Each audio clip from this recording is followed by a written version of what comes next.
뭘 들어오기도 싫어요. 정답부터 불러드릴게요. 정답부터 불러드리겠습니다. 1번은 3번, 2번은 4번, 3번은 3번, 4번은 1번, 5번은 5번입니다. 넘기셔가지고 6번은 5번, 7번은 1번, 8번은 3번, 9번은 3번, 10번은 5번이고요. 11번은 5번, 12번은 4번, 13번은 4번, 14번은 3번, 15번은 2번, 16번은 3번, 17번은 2번, 18번은 5번, 19번은 4번, 20번은 1번, 21번은 4번, 22번은 3번입니다.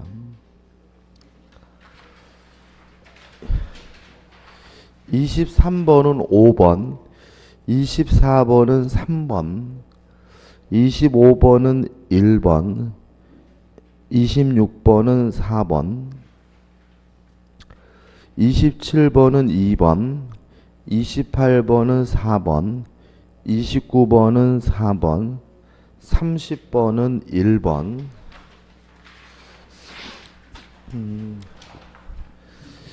31번은 1번, 32번은 5번, 33번은 3번, 34번은 1번, 35번은 1번, 36번은 3번, 37번은 1번, 38번은 4번입니다.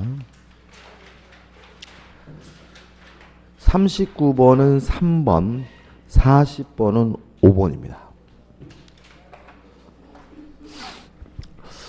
일단은 그 목표 점수는 한 50점 정도 목표를 합니다. 그죠?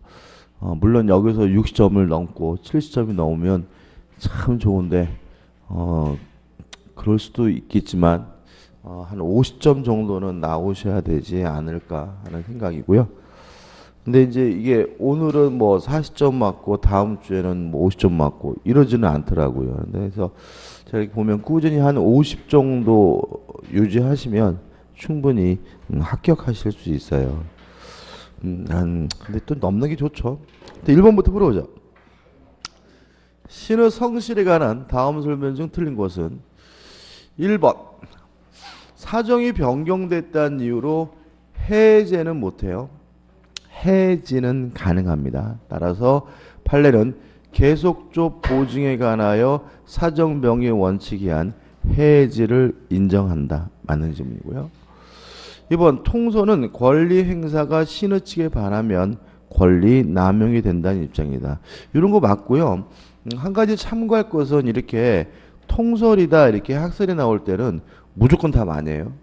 왜 그러냐면 학설을 답으로 선택하게 되면 오답 시비에 걸릴 수가 있기 때문에, 그러니까 일반론적인 얘기로서 맞는다는 얘기지 이게 답이 되지는 않습니다. 3번. 신의 측은 이미 발생한 의무의 이행에 관여할 뿐 새로운 의무의 발생 근거가 되지 못한다. X죠. 새로운 의무의 발생 근거가 되고, 신의 측에 관련된 새로운 의무의 발생 근거가 되는 가장 중요한 것은 요거죠. 임대차 계약을 했을 때 임대인은 원칙적으로 임차 목적물을 사용 수익하게 해줄 적극적 의무를 부담할 뿐이고요. 임차인의 생명, 신체, 재산에 대해서는 보호 의무가 없습니다. 없다.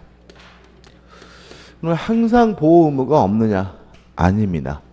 예외적으로 숙박 계약과 같은 단기 임대차의 경우에는 이러한 생명, 신체 보호에 대한 보호 의무가 있다라고 보고요. 이러한 보호 의무의 발생 근거로서 우리 판례는 뭘 두고 있냐면 신의칙을 들고 있습니다. 다시 말하면 신의칙상 생명, 신체 재산에 대한 보호 의무가 있다. 뭐에는요? 숙박과 계약과 같은 단기 임대차에는. 따라서 신의칙에 따라서 무엇을 발생시키고 있냐면 일정한 의무를 발생시키고 있기 때문에 3번은 뭐죠? X가 되고, 자, 칠판에 적어드린 내용도 꼭 기억해 두셔야 됩니다. 4번 판례는 실효의 원칙 물론 인정하겠죠. 5번 신의칙에 반하는 것은 강행 규정에 위배되는 것이므로 법원이 직권으로 판단할 수 있다. 5 맞습니다. 물론 신의 성실의 원칙에는 민법 이전은 물론 강행 규정이고요. 직권으로 주장이 없더라도 판단합니다. 2번 다음 중 태아가 살아서 출생하였을 때 가지게 되는 권리가 아닌 것은, 자, 문제에서 이미 이 태아가 출생했다는 것을 전제로 하거든요. 그러니까 출생했을 때 태아 상태에서 가질 수 있는 권리. 1번 유증 받을 수 있습니다. 그 다음에 2번 상속권 인정이 되죠. 그 다음에 4번인데 임신 중에 모가 폭행을 다하여 태아 자신의 기형아로 됨으로 인한 태아 자신의 손해배상 청구권. 다시 말하면 불법행위에 의한 손해배상 청구권에 대해서 권리 능력을 인정해요. 5번 유류분권은 무엇과 관련되죠? 상속이죠. 다시 말하면 이번처럼 태아에게도 상속권을 인정하고 있기 때문에 최소한의 상속 지분인 유류분권도 보장이 되죠. 답은 뭐죠? 4번입니다. 생정행위에 의한 수증 능력, 다시 말하면 증여를 받을 수는 없습니다. 그래서 1번처럼 단독행위인 유증을 받는 것은 가능하지만 생전행위로서 계약인 증여는 받을 수가 없기 때문에 답은 뭐죠? 4번이 되는 거죠. 왜 하필 근데 왜 생전행위라는 말을 써놨느냐? 이유는 뭐죠? 유증과 구별하시라고요. 그러니까 이게죠? 유증과 구별하기 위해서 4번이죠. 3번 미성년자는 법정 대리인으로부터 특정의 영업을 허락받은 경우 그 영업에 관한 행위를 할 수 있는데 이에 관한 설명 중 틀린 것은 1번 미성년자가 영업에 관하여 능력이 인정되는 범위에서 법정 대리인 대리권도 소멸한다. 5 맞는 질문이죠. 2번 미성년자는 허락받은 영업에 관하여는 성년자와 동일한 행위 능력을 가진다. 이것도 물론 뭐죠? 맞습니다. 4번 봅시고요. 4번 영업을 특정하는 데는 반드시 영업의 종류를 정해야 한다. 뭐 이런 거죠. 그러니까 네가 알아서 돈 벌어 먹고 살아 이런 건 안 돼요. 그러니까 영업을 허락한다는 말은 최소한 영업의 종류를 뭐 해야 돼요? 정해줘야 되고요. 5번 영업은 상업에 한하지 않고 널리 영리를 목적으로 하여 하는 독립적이고 계속적인 사업을 의미한다. 물론 뭐죠? 맞는 질문이겠죠. 답은 3번입니다. 영업의 제한을 가능합니다. 그렇지만 하나에 다니게 되는 영업의 일부만을 허락하거나 제한할 수는 없습니다. 그래서 답은 뭐죠? 3번이고 이렇게 이해하는 것은 누구를 보호하기 위해서죠? 제3자를 보호하기 위해서 그런 거죠. 답은 3번이죠.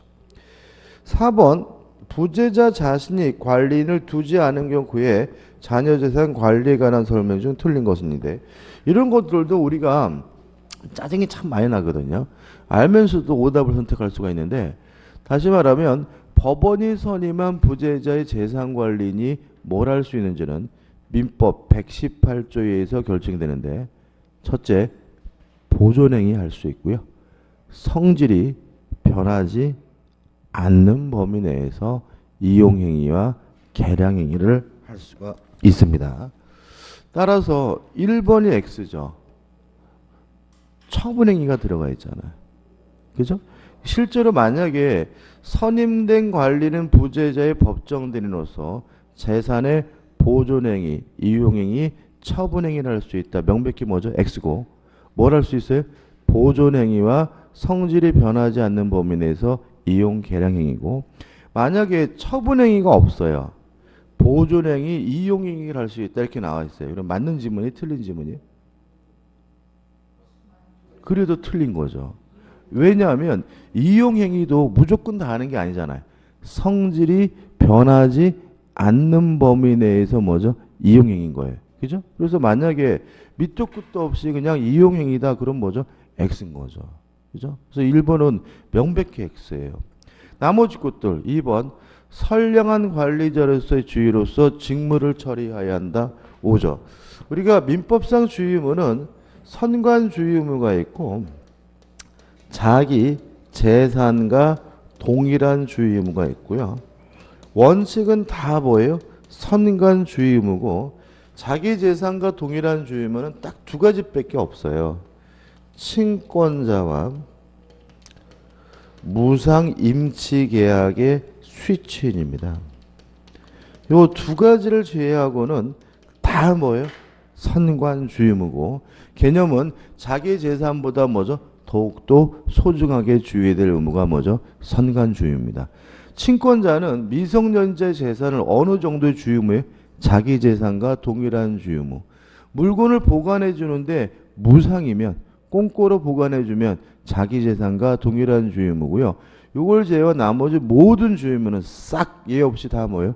선관 주의 의무니까 두 가지를 제외하고는 다 뭐죠? 선관 주의 의무다. 이렇게 기억하시면 문제 풀 수 있겠죠. 3번 선임된 관리인은 재산의 관리를 위하여 지출한 필요비와 그 이자 등을 물론 청구할 수 있고요. 4번 이해관계인이나 검사에 청구하여 재산관리에 필요한 처분을 취하고 5번 재산관리 처분 명령 취소 효력은 소급하지 않고 장래에 대해서만 효력이 있다. 이 5번도 꼭 기억해 두셔야 되겠죠.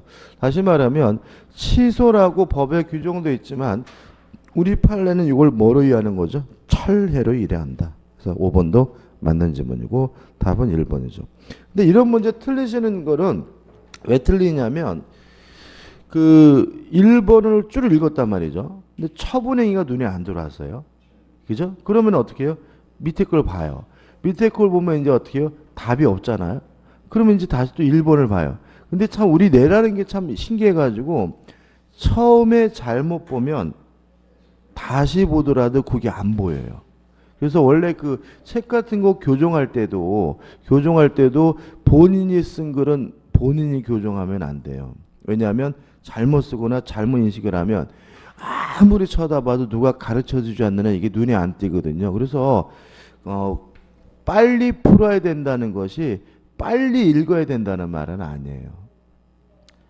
그러니까 빨리 푸는 방법은 한 번만 읽는 게 빨리 푸는 겁니다.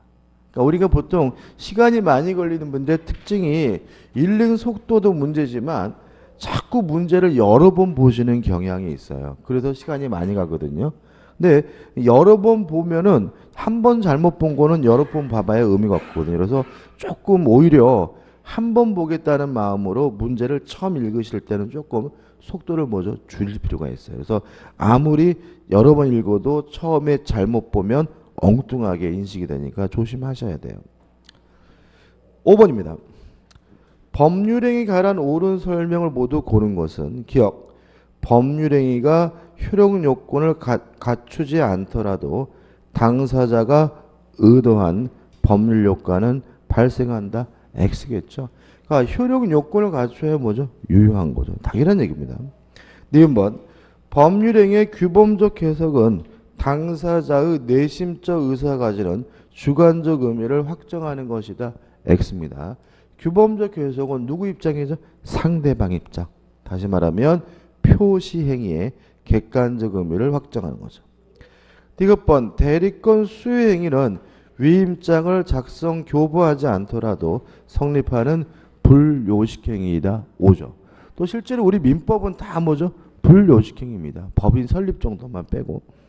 1번 타인의 재산을 증기시키지 않으면서 행위자의 재산을 감소시키는 법률행위는 출연행위가 아니다. 맞아요. 그러면 출연행위가 아니니까 얘는 비출연행위라는 얘기잖아요. 뭘 말하는 거죠? 타인의 재산을 증가시키지 않으면서 행위자의 재산을 감소시키는 거. 비출연행위가 맞아요. 왜냐하면 출연행위는 증가와 감소가 함께 일어나야 돼. 증가 감소가 함께 일어나야 뭐죠? 비출연행이거든요. 그럼 이거 뭐예요? 지금 나와 있는 게. 아니, 이게 뭐냐고요? 얘가 뭐가 떠오르세요? 예? 예? 예, 포기. 소유권의 포기가 떠올라야죠. 제가 안경을 갖다 버렸어요. 그러면 저는 제 재산은 뭐가 돼요? 감소가 되지만 제가 안경을 갖다 버려서 누구의 재산이 뭐 되는 건 아니에요? 증가되는 것은 아니니까 이걸 우리가 뭐죠? 비출현행인 거죠. 그래서 비출현행에는 두 가지를 기억하셔야 돼요. 소유권의 포기처럼 재산이 감소될 뿐 증가되지 않는 게 뭐죠? 비출현행. 왜요? 출현행이 되려면 증가와 감소가 함께 일어나야 돼요.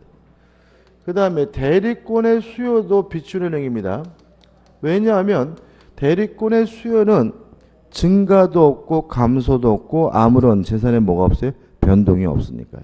다시 말하면 소유권의 포기처럼 증가는 없거나 없지만 감소만 있는 것도 비출현행이고 대리권의 수요처럼 증가도 없고 감소도 없는 것은 뭐죠? 비출현행이다. 왜냐하면 출현행위가 되려면 증가와 감소가 함께 일어나야 뭐죠?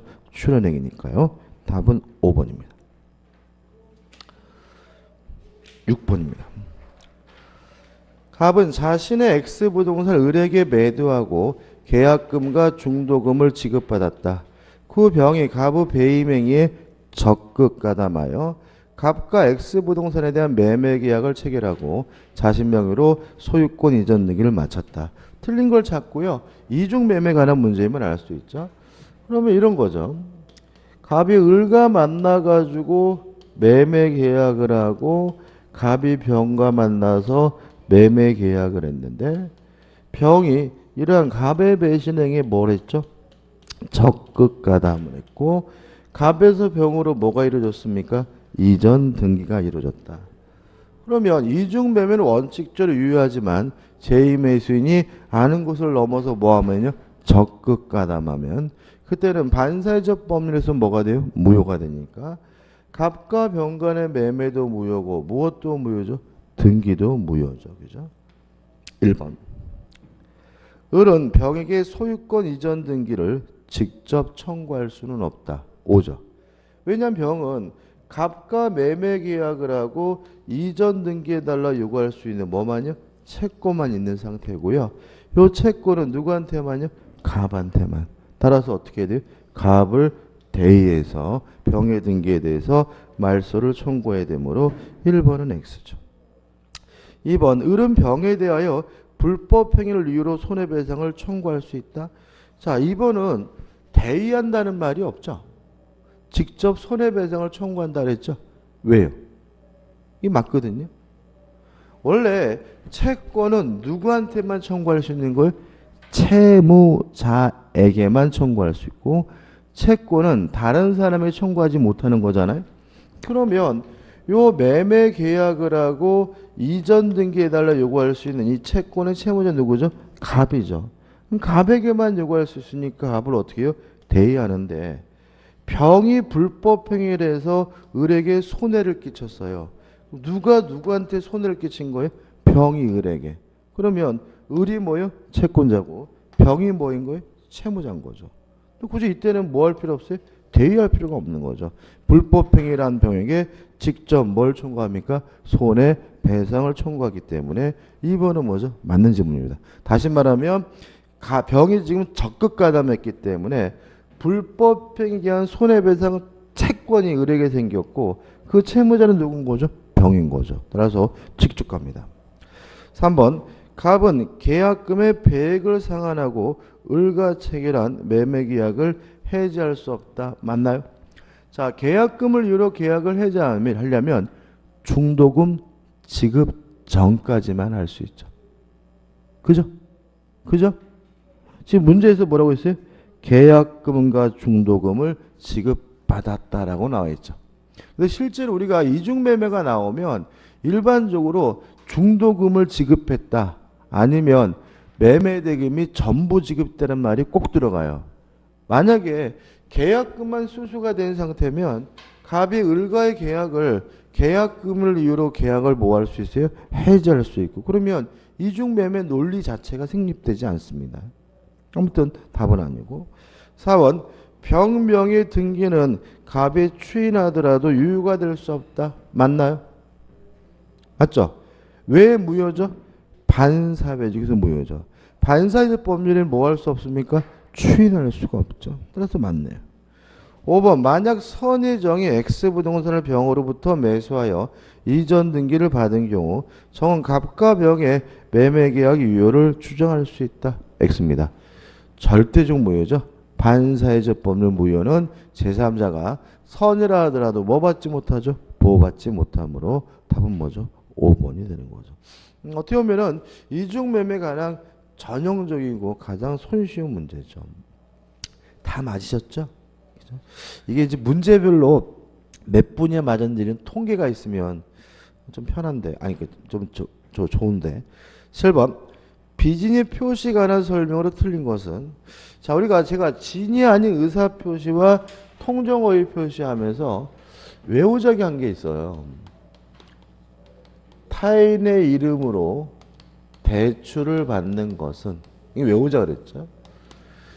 진이 아닌 의사 표시는 아니고 뭐이긴 하죠? 통정 허위 표시이긴 하다. 기억나시나요? 그죠? 이거 외우시는 게 좋아요.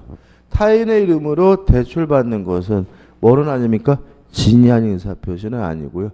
뭐이긴 해요? 통정 허위 표시이긴 해요.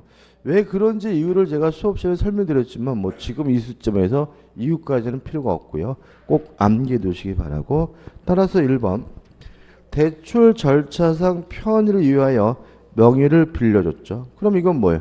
타인의 이름으로 뭘 받은 거예요? 대출을 받은 거니까 머릿속에 뭐가 떠올라야 돼요? 진이 아닌 의사 표시는 아니고 뭐이긴 해요? 통정 허위 표시긴 하다기에 팍 떠올라야 돼요. 따라서 채무 부담 의사를 가졌더라도 그 의사 표시는 비진이 표시이다. X고 답은 뭐죠? 1번이 되는 거죠. 2번 비진이 표시에 관한 규정은 원칙적으로 상대방 있는 단독행위 적용된다. 물론 적용됩니다. 3번 매매계약에서 비진이 표시는 상대방이 선의이며 과실이 없는 경우 하나 유효하다. 맞나요? 진이 아닌 의사 표시는 원칙적으로 유효하고 상대방이 알았거나 알 수 있었으면 무효죠. 그래서 원칙에 따라서 유효하기 위해서 상대방은 뭐 해야 된다고요? 선이고 무과실해야 된다. 이것도 뭐 계속 반복적이죠. 4번 사직의 의사 없는 사기업의 근로자가, 그러면 사직의 의사가 없다는 말 속에서 이거는 진이 아닌 의사 표시라는 얘기고요. 사용자의 지시입니다. 상대방이 뭐죠? 악이죠. 따라 이건 뭐예요?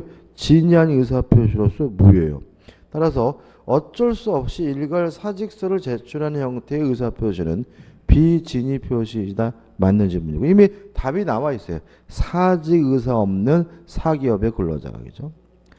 5번 상대방이 표의제 진이 아니면 알았다는 것은 무효를 주장하는 자가 증명해야 된다. 5점.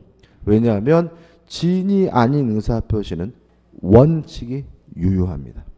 원칙이 유효하니까 상대방이 알았거나 알 수 있었다는 사실, 무효임을 뭘 해야 돼요? 입증을 해야 되는 거죠. 답은 뭐죠? 1번이 되는 거죠. 이것도 우리가 굉장히 많이 했죠. 다시 한번 생각해 볼까요? 이런 거잖아요.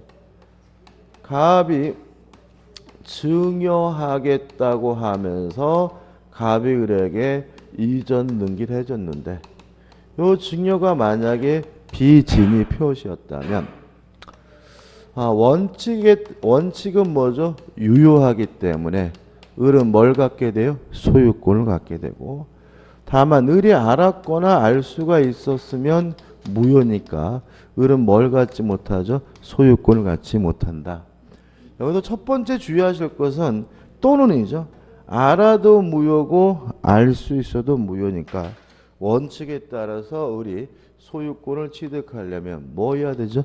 선이고 and 무과실해야 된다. 기억나시죠? 그 다음에 원칙의 경우수가 더 좁다 그랬죠. 원칙이 더 어렵다 그랬죠. 이게 무엇을 의미하느냐? 원칙적 유효하다는 말은 을은 선의이고 무관심을 뭐 받는다는 얘기예요? 추정받는다는 얘기고요. 원칙의 유예이기 때문에 을 스스로 뭐 할 필요 없다는 얘기죠. 입증할 필요가 없다는 얘기죠. 따라서 갑이 을이 알았거나 알 수 있었다는 사실을 뭘 해야지만요? 입증해야지만 돌려받을 수가 있다. 이런 얘기인 거죠. 답은 1번입니다. 8번. 통정어의 표시 무효는 선의의 제3자에게 대항할 수 없다. 다음 중 그 제3자에 속하지 않는 자는 1번 가장 금전 소비 대차에 의한 채권의 양수인입니다. 그럼 이 사람이 채권을 양수한 시점이 가장 금전 소비 대차 후니까 새롭기 때문에 뭐가 돼요? 제3자가 되고요. 2번 부동산에 대한 가장 전세권에 가장 포기가 있은 후 그 부동산을 부담 없는 상태로 양도받은 자. 언제 양도받았죠? 가장 포기 후에 양도받았으니까 새로니까 뭐가 돼요? 제3자가 되고요. 4번부터 볼게요. 4번 가장 매매 매수인으로부터 저당권을 설정받은 자. 언제 저당권 설정받았습니까? 가장 매매 후에 설정받았으니까 뭐가 돼요? 제3자가 되고요. 5번 가장 매매 기한 부동산 매수인으로부터 그 부동산을 전매하여 소유권 이전 등기를 받은 자. 언제 이전 등기 받았죠? 가장 매매 후니까 제3자죠. 지금 우리가 제3자 개념에서 가장 중요한 논점이 뭐라 그랬죠? 새로워야 된다. 그래서 가장 매매 전에 이해관계를 가진 사람은 뭐가 아니에요? 제3자가 아니고 가장 매매 후에 이해관계를 가진 사람은 뭐죠? 제3자다. 이거 뭔가를 막 외우면 못 맞힌다 그랬어요. 그죠? 제가 수업할 때도 열심히 강조드렸죠. 일단 3번은 따로 기억할 것이죠. 채권의 가장 양수인으로부터 추심을 위하여 채권을 양수한 자. 이거 우리가 신탁행위라고 하죠. 다시 말하면 이 사람은 채권을 실제로 뭐한 사람이 아니에요. 양수한 사람이 아니기 때문에 아예 이해관계가 없기 때문에 제3자가 아니에요. 이거 조심하시고 그 다음에 또 제3자가 아니라고 할 때 꼭 나오는 게 뭐가 있어요? 그죠? 제3자를 위한 계약에서 제3자. 다른 말로 뭐죠? 수익자죠. 이 사람들은 뭐죠? 제3자가 아니다. 왜냐하면 제3자를 위한 계약에서 제3자는 원래부터 계약에 뭐가 되어 있어요? 포함되어 있는 사람이니까 새롭지 않으니까 이 사람도 제3자가 아닙니다. 답은 3번이죠. 9번입니다. 착오에 의한 의사표시와 관련된 다음 설명 중 틀린 것은 1번 착오의 중요성은 중요 부분이죠. 표의자의 주관적 의도와 일반인의 객관적 기준 두 가지 기준에 의하여 중요성을 판단하여야 한다. 5점. 2번 공장을 설립할 목적 토지를 매수한 자가 토지상에 공장을 건축할 수 있는지 여부를 관할관청에 알아보지 아니했어요. 이렇게 아무 이유도 없이 안 알아본 것은 뭐죠? 중과실이죠. 중과실에 해당한다. 5점. 3번 착오의 중요성과 중대한 과실에 대한 입증 책임은 상대방이 부담한다. X죠. 이것도 아주 중요합니다. 그죠? 중요 부분은 누가요? 표의자가 입증합니다. 왜냐하면 중요 부분이 입증이 되면 중요성이 입증되면 뭐 할 수 있어요? 취소할 수 있잖아요. 다시 말하면 취소하고자 하는 표의자 측에서 중요성, 중대한 부분을 입증하고요. 물론 중대한 과실은 누가 입증합니까? 상대방이. 왜냐하면 중대한 과실이 존재한다는 사실이 입증이 되면 상대방은 뭐 할 수 없어요? 취소할 수 없으니까요. 답은 3번이죠. 4번인데 요거 좀 생소할 수가 있는데요. 화해 계약은 원칙적으로 착오를 이유로 취소할 수가 없습니다. 민법의 명문으로 규정을 해놨어요. 그래서 화해 계약은 착오를 이유로 뭐 할 수 없냐면 취소할 수가 없어요. 그럼 항상 그러느냐? 민법과 우리 판례가 예외로 인정하는 것이 있는데 첫 번째 다시 말하면 예외적으로 착오를 이유로 취소가 가능한 경우가 있는데 첫 번째 당사자 자기가 하는 착오입니다.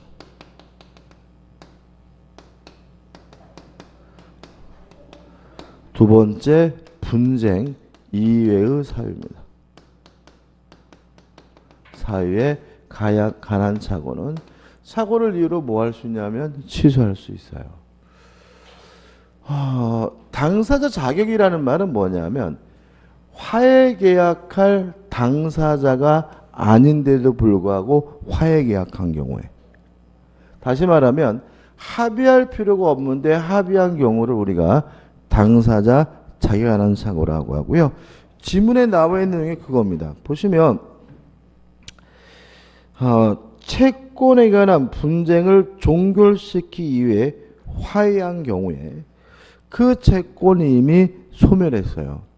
그러면 채권 자체가 없다는 말은 화해할 필요가 없는 거죠. 합의할 필요가 없는 거죠. 이런 걸 우리가 당사자 자기가 관한 착오라고 하고요. 착오를 이유로 뭐 할 수 있냐면 취소할 수 있기 때문에 4번은 뭐죠? 맞는 질문이죠. 5번 중대한 과실이 있다면 원칙적으로 착오를 이유로 취소할 수 없어요. 다만 상대방이 이용해 처먹었으면 취소가 가능하거든요. 따라서 상대방이 표의자의 착오를 알면서 이를 이용한 경우에는 중대한 과실이 있더라도 표의자는 그 의사표시를 취소할 수 있다. 맞는 질문이고 5번도 굉장히 중요한 질문입니다. 답은 뭐죠? 3번이죠. 10번 A는 C의 사기에 의하여 자기 소유 가옥을 B에게 매도하고 소유권 이전 등기까지 격려하였다.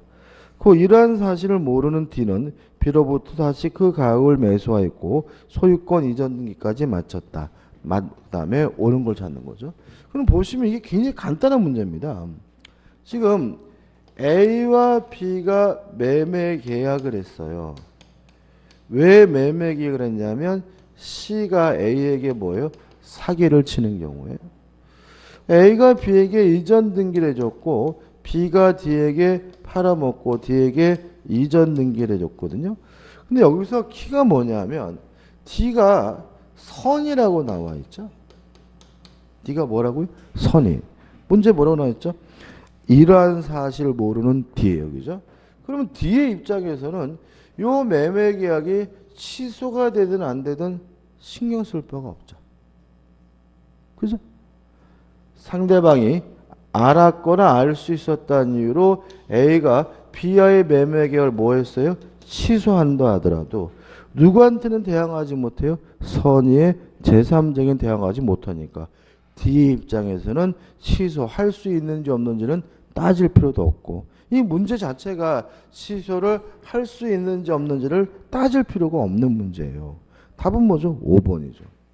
A의 의사표시가 취소되더라도 D는 선임으로 유효하게 그 가옥에 대한 소유권을 뭐죠? 취득한다. 이게 답이고요. 그러니까 이것도 문제 푸는 요령이죠. D가 선이다. 아무 모르는 D다. 그러면 뭐 취소할 수 있는지 없는지는 뭐죠? 신경 쓸 바가 없이 D가 어떻게 되는지만 지문에서 찾아내시면 되는 거죠. 답은 5번입니다. 11번입니다. 갑은 을에게 X 토지를 제곱미터당 98만 원에 매도하려고 했는데 잘못하여 청약세에 제곱미터당 89만 원을 기재했죠. 이거 수업 시에 풀어봤던 문제인데요. 지금 의사는 얼마인가요? 제곱미터당 98만 원인가요? 네. 98만 원. 표시는 제곱미터당 89만 원이잖아요. 그러면 규범적 해석을 하면 표시된 대로 89만 원이고 자연적 해석을 하면 뭐죠? 의사들이 얼마예요? 98만이죠. 뭐가 원칙이죠? 무슨 해석이 원칙이에요? 규범적 해석. 그럼 이제 지문 하나가 끝났어요. 2번 갑과 을 사이 매매 계약은 특별한 사정이 없는 한 원칙적으로 제곱미터당 89만 원에 성립한다. 이거는 뭐죠? 맞는 질문이죠. 그 다음에 언제 자연적 해석을 합니까? 상대방이 알았거나 알 수 있었을 경우에 무슨 해석을 해요? 자연적 해석을 하고 누누이 강조해 드렸지만 규범적 해석이어야지만 착오 문제가 발생한다. 자연적 해석의 경우에는 절대로 뭐가 발생할 수 없어요? 착오 문제가 발생하지 않는다. 그래서 우리 시험에서 반드시 자연적 해석을 하는 사례를 들면서 착오를 이유로 취소할 수 있다고 나올 거고 무조건 뭐가 돼요? X다. 이거 꼭 기억해 두셔야 돼요. 따라서 몇 번 질문이냐면 4번 질문 보시면 만일 갑과 을이 제곱미터당 98만 원에 합의했대요. 그럼 98만 원에 합의했다는 말은 무슨 해석인 거예요? 자연적 해석이고요. 따라서 제곱미터당 89만 원으로 기재되었다면 이게 5표시 무효원칙이죠. 갑은 착오를 이유로 매매 계약을 취소할 수 없다. 5죠. 왜요? 착오는 무슨 해석을 해야지만요? 규범적 해석을 해야지 발생하고 자연적 해석을 하는 경우에는 어떠한 경우에도 뭐가요? 착오 문제가 발생할 수는 없습니다. 이런 문제는 참 좋은 거죠. 다시 말하면 원칙적으로 규범적 해석이고 규범적 해석을 해야 무슨 문제가 발생합니까? 착오 문제가 발생한다. 상대방이 알았거나 알 수 있었다는 이유로 무슨 해석을 하면요? 자연적 해석을 하는 경우는 착오 문제가 발생할 수가 없다. 꼭 기억해 두셔야 되겠죠. 다시 문제로 갈게요. 이에 대해 을이 승낙하였다. 그 X토지의 시가가 제곱미터당 158만 원으로 폭등하자 갑이 병에게 X토지를 제곱미터당 158만 원에 매도하고 소유권을 이전해 주었다. 이제 사례가 뭐로 바뀌었죠? 이중매매로 바뀌었죠.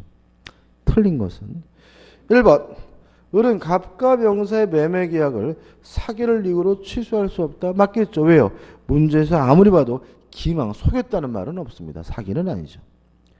3번 을은 병 명의로 이루어진 소유권 이전 등의 말소를 청구할 수 없다. 맞겠죠. 왜요? 이중매매는 원칙적으로 유효하고 병은 뭐죠? 선악 불문하고 뭘 가져요? 소유권을 갖는 거니까요. 동의하시죠?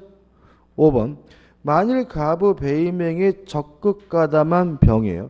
그럼 이제는 이중매매가 적극 가담했으니까 반사회적 법률에서 뭐가 돼요? 무효가 되고 절대적 무효니까 제3자 선이라 하더라도 뭐 되지 않아요? 보호되지 않죠. 따라서 선의 정이 X토지를 취득하였다면 정은 갑과 병사의 매매 계약의 유효를 추정할 수 있다. X가 되고요. 답은 뭐죠? 5번이 되는 거죠. 12번 문제입니다. 갑 소유 토지에 대하여 대리권 없는 을이 상대방 병에게 자신이 갑의 대리인이라고 하면서 매매 계약을 체결하였다. 다음 설명은 틀린 것은 일단 대리권이 없는데 대리인이라고 현명해서 팔아먹었으니까 무권 대리죠. 1번 을의 대리인은 원칙적으로 갑에 대해 아무런 효력을 발생하지 않는다. 5죠. 그래서 무권 대리인은 일단 본인 입장에서는 무효인데 본인이 추인하게 되면 소급해서 뭐로 바뀔 수 있죠? 유효로 바뀔 수 있으니까 대표적인 뭐가 되는 거죠? 유동적 무효죠. 2번 병은 상당한 기간을 정해요. 갑에게 추인 여부를 최고할 수 있고 갑이 그 기간 내 확답을 반하지 아니한 때에는 추인을 거절한 것으로 본다. 맞는 질문이고요. 3번 갑의 추인의 의사표시를 을뿐만 아니라 병에게 할 수 있다. 맞습니다. 추인의 상대방은 제한이 없고요.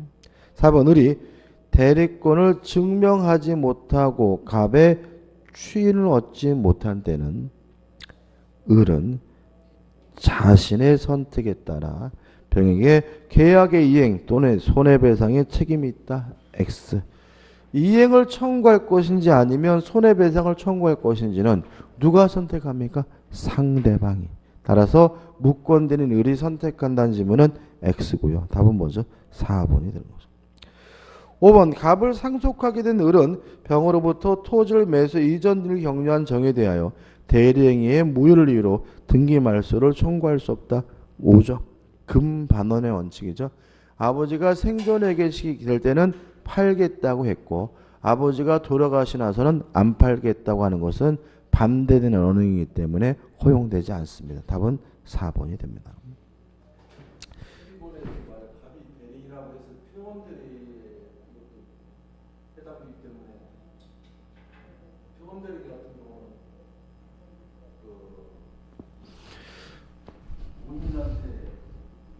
왜 표현들이라고 생각하시죠? 무슨 말씀이세요, 그게? 아, 참. 아유, 참나. 잘 들어보세요. 지금 사장님 뭐가 오래했냐면, 지금 갑의 물건을 을이 뭐죠? 짓것도 아니면서 병한테 팔아먹었다. 요때 을이 대리인이라고 현명을 하면서 팔아먹었는데 실제로 뭐가 없어요? 대리권이 없으면 요게 뭐가 돼요? 무권 대리가 되고, 무권 대리가 다시 뭐로 나뉩니까? 협의의 무권 대리와 표현 대리는 나뉘죠. 사장님 이게 중간 이게 어디 갔어 이게요? 대리는 현명에 따라서 무조건 표현 대리예요? 아니잖아요. 그러니까 현명이 필요한 것은 표현 대리가 되기 위해서 현명이 필요한 것이 아니라 무권 대리가 되기 위해서 표현 대리가 필요한 거죠. 그죠? 그다음 또 하나. 자, 표현 대리는 뭐냐면 무권 대리인데도 불구하고 특별히 본인이 책임을 지는 무권 대리죠. 동의하시죠? 그죠? 그러면 본인이 책임질 만한 특별한 사유가 필요하죠. 대리권 수요에 표시했든지, 아니면 가지고 있던 권한을 넘든지, 아니면 있던 대리권이 소멸되든지, 그런 사유가 있어요? 없잖아요. 그러니까 지금 이게 뭐냐면 사장님이 이 체계가 엉클어져 있어요. 그러니까 지금 다시 말하면 표현 대리는 예외적인 거예요, 사장님. 표현 대리죠. 그래서 얘는 표현 대리다 내지는 아까 말한 사유가 있어야 고려하는 것이고, 그런 게 없으면 뭐 가지고 문제 풀어야 돼요? 협의의 무권 대리 가지고 문제를 푸셔야 되죠. 그죠? 그러니까 이거는 표현 대리가 아무 상관없는 문제가 되는 거죠. 13번입니다. 미성년자 가배부 을은 정소유 토지가 개발 제한 구역에서 해제된다는 정보를 입수하고 배우자 병 갑의모와 아무런 상의도 없이 갑을 대리해 그 토지를 매수하는 계약을 정가 체결하였다. 그러나 곧 정보가 사실이 아니라는 것을 알게 되었다. 다음 중 옳지 않은 것은? 자, 이거는 이제 또 문제가 뭘 물어보는 거지? 이렇게 생각할 수 있는데 이거예요. 대리인이 수인이면, 여러 사람이면 원칙적으로 각자 대리인데, 만약에 특별히 공동으로 하라는 제한이 붙으면 그때는 뭐가 됩니까? 공동 대리가 되고요. 공동으로 하라는 제한이 있는데도 불구하고 위반해서 단독으로 하면 그건 뭐가 되냐면 무권 대리가 된다. 공동 대리는 뭘 공동으로 합니까? 의사 결정만 공동으로 하면 되고요. 기억나시죠? 공동 대리의 가장 대표인 예가 뭐죠? 친권자다. 친권자잖아. 공동 대리. 다시 한번 문제 볼까요? 미성년자의 가배부 을은 친권자죠. 정소유 토지가 개발 제한 구역에서 해제된다는 정보를 입수하고 배우자 병 갑의모와 아무런 상의도 없이, 그럼 여기서 뭐가 떠올려야 돼요? 아, 공동대리 제한을 위반했구나. 친권자는 뭐죠? 공동대리이기 때문에 부부가 함께 뭘 해야 돼요? 의사를 결정해야 되는 거죠. 따라서 공동대리 제한을 위반했으니까 이건 뭐예요? 무권대리인 거죠. 1번. 갑의 재산적 법률행위에 대하여 을과 병은 법률상 대리권이 있고, 왜요? 친권자니까. 이들은 갑의 공동대리 된다. 맞죠?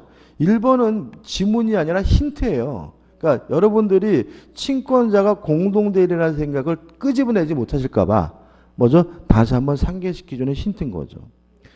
2번 을의 대리인인 위 토지 매수 계약은 무권대리다. 맞죠? 왜요? 공동대리 제한을 뭐죠? 위반했으니까. 따라서 상대방인 정은 갑에게 본인에게 추인이 없기 후에 확답을 채굴할 수 있다. 맞죠? 그죠? 4번 을은 정에게 어떠한 책임도 부담하지 않는다. X죠. 왜요? 무권대리니까. 상대방은 무권대리인에게 이행을 청구하거나 무엇을요? 손해 배상을 청구할 수 있으니까 답은 뭐죠? 4번이죠. 5번 사례에 달리 을이 단독 대령에 관해 병이 사전에 양해했어요. 그러면 같이 의사결정했다는 얘기죠. 그러면 공동대리 위반이 아니니까 을의 대령이는 적법한 대령이 된다. 맞는 증명이 되는 거죠. 네. 그럼요. 말하려다 말았는데. 자, 우리가 미성년 제한 능력자와 거래한 상대방은 본인에게 최고 못하죠. 능력자가 된 후에 제한 능력자에게 최고하죠. 이거는 제한 능력자와 상관이 없어요. 이거는 뭐죠? 무권대리입니다. 따라서 무권대리이기 때문에 항상 본인에게 뭐 할 수 있어요? 최고할 수 있는 거예요. 그 사람이 미성년자지 뭐든 그런 건 뭐죠? 따지지 않습니다. 다시 말씀드릴게요.